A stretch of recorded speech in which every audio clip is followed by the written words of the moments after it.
Et si je vous dis que j'ai une voiture extraordinaire devant moi? Oui, juste devant moi, l'une des plus fantastiques voitures que j'ai pu conduire depuis très longtemps. Oui, et cette voiture, c'est quoi? Une berlingot électrique en plus. Ouais, vous croyez que j'ai pété un câble? Bah, peut-être, ouais, ouais, peut-être. C'est mon rôle de papa qui fait me dire des bêtises comme celle-ci. Oui, c'est l'une des voitures les plus extraordinaires que j'ai conduites depuis pas mal de temps. Je vais vous expliquer pourquoi.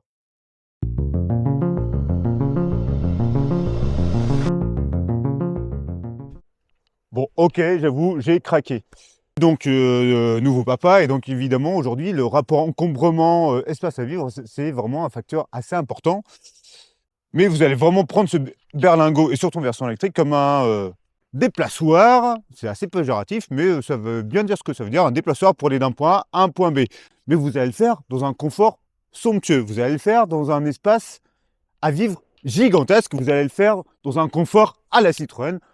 Le véhicule de papa, juste hallucinant. Évidemment, on va pas se la raconter, hein, mais bien que là, il est assez joli. Je vais vous expliquer pourquoi cette nouvelle génération, bah, me fait un peu changer, mon idée sur le berlingot parce qu'il est plutôt assez stylé.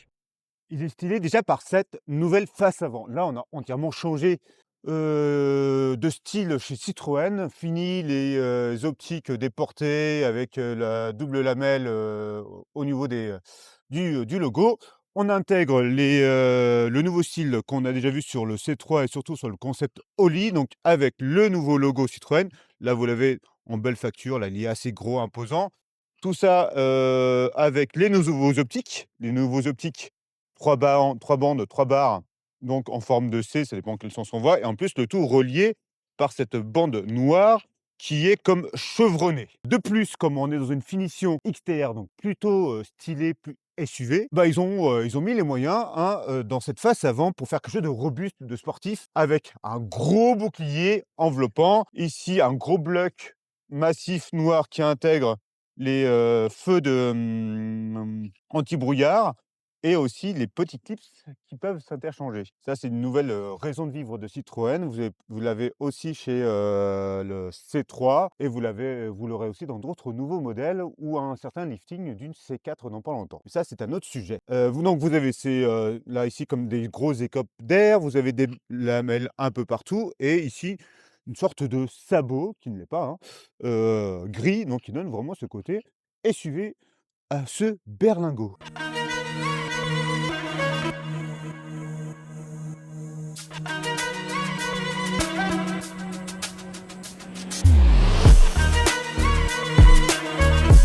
Le profil n'est pas en reste, avec toujours ce côté en effet cubique du berlingot. Là par contre, il n'y a pas eu de travail particulier fait sur le style du profil, bien que dans notre version XTR, on a le droit à des jantes un peu plus sympathiques, un peu plus évoluées et le tout, agrémenté de petits cabochons pour donner du style et le nouveau logo Citroën qui est intégré ici. De plus, là, vous aurez toujours cette protection latérale avec des fameux clips ici de couleur et bah, pour le profil, grosso modo, bah, voilà, pas de changement particulier, c'est juste une version haut de gamme. C'est juste un gros cube et un gros cube qui se revoit aussi à l'arrière. On va voir ça. Donc voilà, en parlant de gros cube, alors là, on est carrément sur, un popotin carré, c'est efficace. On met les optiques en verticale pour, gagner de la place et éviter, d'avoir un peu trop de fils qui dépassent de tous les côtés et tout ça et donc on est sur vraiment de quelque chose d'ultra efficace. Alors c'est tellement efficace que quand vous ouvrez le coffre, là on va vraiment parler d'autre chose qui est juste hallucinante dans ce, berlingot, qu'il soit électrique ou pas, c'est que là vous avez, je sais pas, une soute à bagages carrément digne d'un Boeing. C'est vraiment large, c'est carré, c'est plat et ça fait plus de 600 litres. Alors que la voiture mesure, encore une fois, à peine plus de 4,40 m. C'est, 200 litres de plus que, des SUV de la gamme au-dessus, d'un SUV-C, comme donc par exemple le 3008. C'est juste génial. L'autre chose aussi qui est intéressante, que j'apprécie énormément, qui est ultra pratique, c'est que là, OK, on ouvre, la grande porte arrière et ça peut être gênant. Oui, sauf que si vous avez une voiture, vous êtes en course, tout ça, vous pouvez pas le faire. Et ben vous avez juste à ouvrir la fenêtre et là, vous avez accès donc au coffre. C'est d'une simplicité, pareil encore une fois, et là, vous pouvez fermer, ouvrir, c'est juste génial. J'adore ça. Ça, c'est génial. Imaginez, vous avec des poussettes, wouah, vous vous foutez dedans et hop, c'est fini, on part. C'est ça qui est génial dans ce berlingot et d'ailleurs, quand on parle de génial, on peut pas faire, qu'on peut pas omettre, surtout, qui est aussi l'un des atouts du produit, bah, c'est ces portes coulissantes. Il en a pas une, il en a 2 et c'est ultra pratique.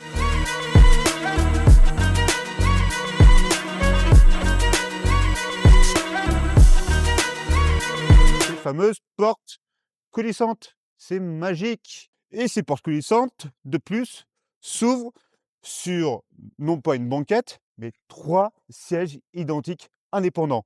Ils sont tellement indépendants et identiques que vous avez 3 Isofix. C'est-à-dire que c'est l'une des seules voitures aujourd'hui qui peut accueillir 3 bambins dans leur siège auto et c'est juste hallucinant. Ou sinon, imaginez que vous avez, comme moi, un siège auto et que vous devez transporter, par exemple, vos grands-parents plus votre moitié et bah, tout le monde sera avec un confort tout à fait raisonnable, surtout qu'on est sur une sellerie Citroën avant cette Comfort, donc avec le fameux toucher, le ouaté, la mollesse, le moelleux de Citroën, donc on est plutôt super bien, on est super confort. On va faire un petit tour intérieur parce qu'il y a quand même d'autres choses, que je dois vous présenter, surtout dans cette finition extérieure, puisque si, dehors, bah, ça reste un berlingot, c'est plus ou moins sexy, par contre l'intérieur, le c'est juste génial.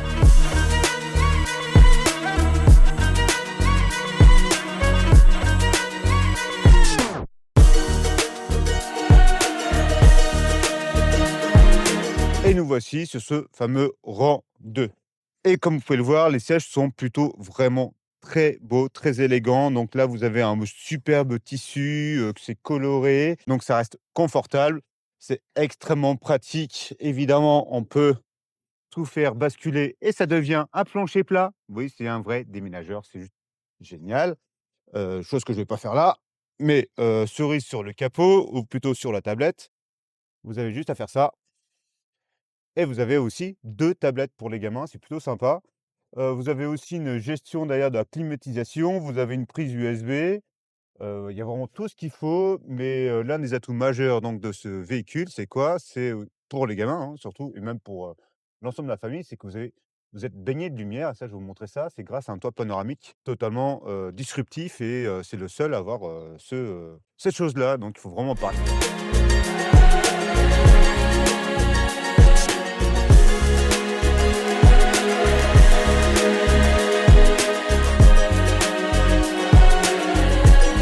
Alors, comme vous pouvez voir là, à son bord, donc j'ai repris ma place sur la banquette arrière, quoi, sur l'un des sièges arrière, et vous me voyez très très bien. Pourquoi? Parce que vous êtes baigné de lumière dans cette voiture. Comment ça se fait? Bah, déjà d'une, vous avez des carreaux qui sont juste énormes, un peu partout, voilà. Mais surtout, vous avez ce fameux toit panoramique. Donc là, vous avez un toit vraiment total, et vous avez cette bande là qui est illuminée, qui peut servir à mettre des objets. Là, vous voyez, je peux passer la main. C'est juste génial. Vous avez aussi des rangements ici, juste au-dessus, du conducteur et du passager avant et ça vous permet de profiter un peu de cet habitacle. Alors, là, ce que je voudrais aussi vous montrer, c'est aussi, les sièges avant, par exemple, qui sont aussi d'une très belle facture. On s'y sent bien, c'est assez confortable. La position, on n'est pas trop dans une position de camionnette, c'est étrange, mais allez, on est plus proche d'une position de conduite d'un SUV que d'une camionnette et quand vous regardez aussi donc cet habitacle, avec ce nouveau, volant qui est plutôt de très belle facture là aussi, qui intègre le nouveau logo. Vous avez, des systèmes, voilà, de pilotage un peu partout. Vous avez même ici des palettes qui servent à la régénération du frein quand vous êtes donc au volant, puisqu'on est toujours dans une version électrique, mais ça, je reviendrai un peu plus tard sur la fiche technique. Voilà, vous avez une grosse console centrale qui permet de mettre plein de choses. Là, vous avez des rangements de folie un peu partout. Vous avez encore une boîte là, une autre boîte là, des rangements ici. Comme vous pouvez voir, vous en avez partout des rangements et en parlant de rangement, hop, on retourne sur la partie arrière. Vous avez aussi un coffre supérieur. Vous avez accès à l'arrière, mais aussi à l'avant et il peut même un petit peu se détacher. C'est juste génial, il y a des rangements partout. Je ne sais pas combien de litres de rangements, mais c'est juste colossal. Donc je vous dis, c'est vraiment la voiture de famille pour mettre les jouets, les trucs là insupportables. Vous avez du rangement, c'est juste top.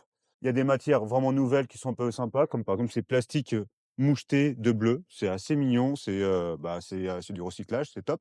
Et vous avez le nouveau système d'infodivertissement. Donc maintenant, on est sur une dalle de 10 pouces à la place de 6 ou 8, je ne sais plus exactement. Donc c'est beaucoup plus grand, beaucoup plus large et surtout c'est une dalle un peu plus moderne. Et là, vous avez, voilà, tout le système de pilotage qui est ici. Vous avez un son qui est juste bluffant, pas certainement parce que l'habitacle est carré, mais c'est juste génial et donc il est, compatible Android Auto et Apple CarPlay donc ça fonctionne bien, il y a pas trop de problèmes. Autre chose qui est importante, à savoir, c'est qu'on est, bord donc d'une électrique, mais qui dispose d'une pompe à chaleur. Là, il commence à faire frisquet, c'est assez important parce que ça va économiser quelques kilowattheures et derrière, on va commencer à parler un peu de technique puisqu'on a fait le tour de tout l'habitacle et de l'intérieur. Comme vous avez pu voir, c'est vraiment plutôt sympa, c'est vraiment une voiture à vivre pour les gamins. Mais le papa, il a quoi sous le capot, quoi? Allez.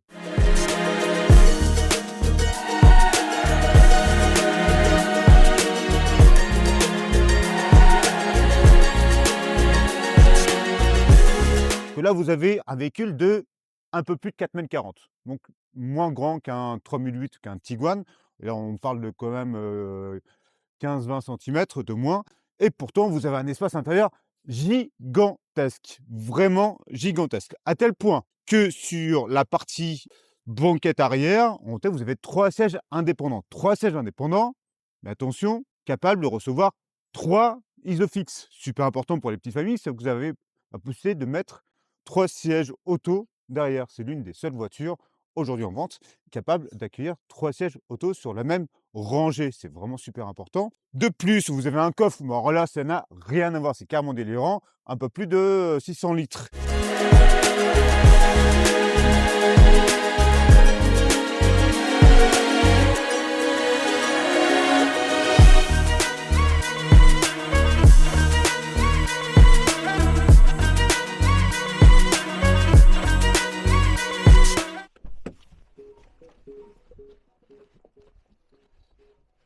Alors, comme je vous le disais, ma berlingot du jour, c'est une version électrique.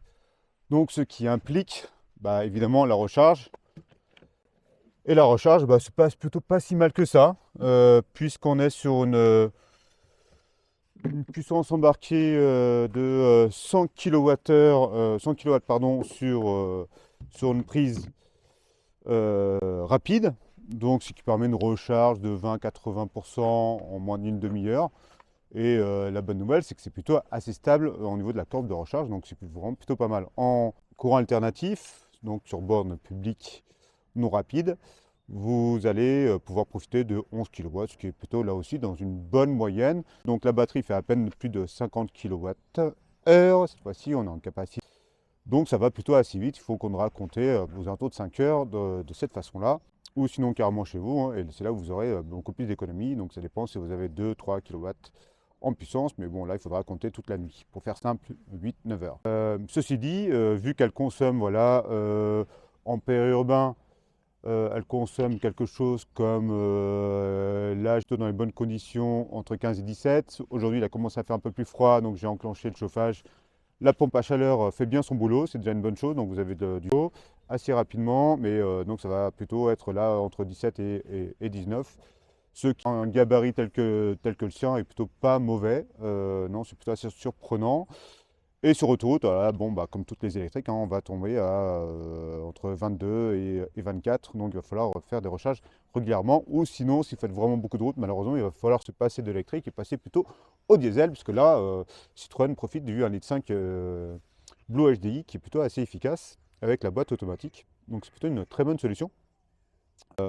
Sinon, pour le périurbain, c'est vraiment pas mal, à savoir d'autre qu'elle est extrêmement confortable, moelleuse comme une Citroën, donc ça peut déranger certains, mais moi je trouve ça juste génial, et surtout avec les enfants, on passe sur les routes dégradées, on s'en fiche, ça fonctionne vraiment parfaitement.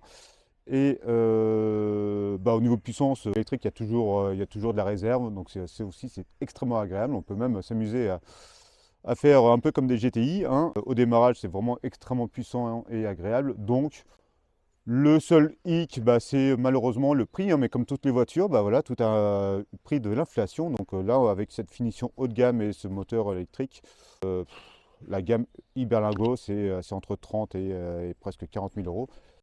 Mais en sachant qu'en face, vous avez des véhicules donc plus grands, moins spacieux, chers, hein, parce que là, par exemple, sur le 3008, on va plutôt tabler sur du 47 000 euros.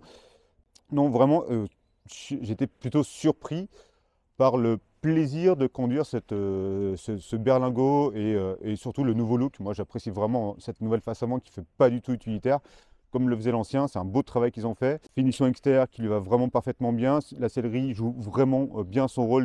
Montée en gamme et de qualité. Le toit panoramique, c'est génial. Le coffre est génial. Comme vous l'aurez compris, c'est pas une voiture plaisir, sensation, mais c'est par contre une voiture plaisir pour les familles.